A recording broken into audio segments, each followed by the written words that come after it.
মহান বিজয় দিবস উপলক্ষে চট্টগ্রামের রাঙ্গুনিয়া উপজেলা প্রশাসনের উদ্যোগে দিনব্যাপী নানা কর্মসূচি পালিত হয়েছে।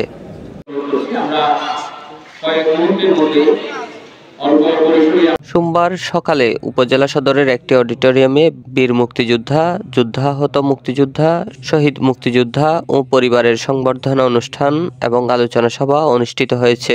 উপজেলার নির্বাহী কর্মকর্তা মাহমুদুল হাসান এই সভায় সভাপতিত্ব করেন।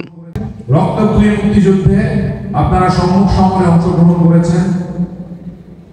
প্রশিক্ষণ সহ প্রশিক্ষণবিহীন আপনারা তাজা বুলেটের সামনে নিজের বুক পেতে দিয়েছেন।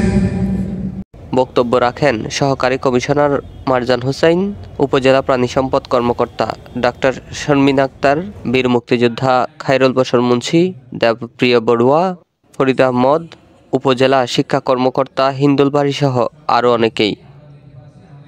অনুষ্ঠান সঞ্চালনা করেন শিক্ষক এম মুর্শেদ আলম ও সুবর্ণা বড়ুয়া।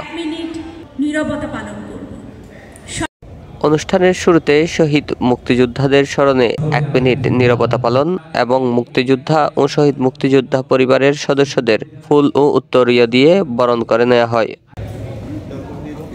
উল্লেখ্য, বিজয় দিবস উপলক্ষে উপজেলা প্রশাসনের উদ্যোগে মুক্তিযুদ্ধ ভিত্তিক চিত্রাঙ্কন ও রচনা প্রতিযোগিতা, উপজেলার কেন্দ্রীয় স্মৃতিসৌধে পুষ্পস্তবক অর্পণ, জাতীয় সঙ্গীত পরিবেশন, দিনব্যাপী বিজয় মেলায় চারুকারু ও স্থানীয়ভাবে উৎপাদিত শিল্পপণ্যের প্রদর্শনী, প্রীতি ফুটবল ম্যাচ, ক্রীড়া প্রতিযোগিতা, সাংস্কৃতিক অনুষ্ঠান ও পুরস্কার বিতরণ সহ আরও নানা আয়োজন।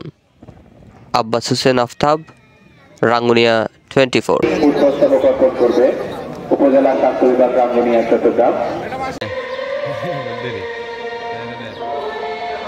আনন্দঘন মুহূর্তটাকে অনেক বেশি গৌরবান্বিত করার জন্য আমি আপনাদের সকলের সার্বিক সহযোগিতা কামনা করছি।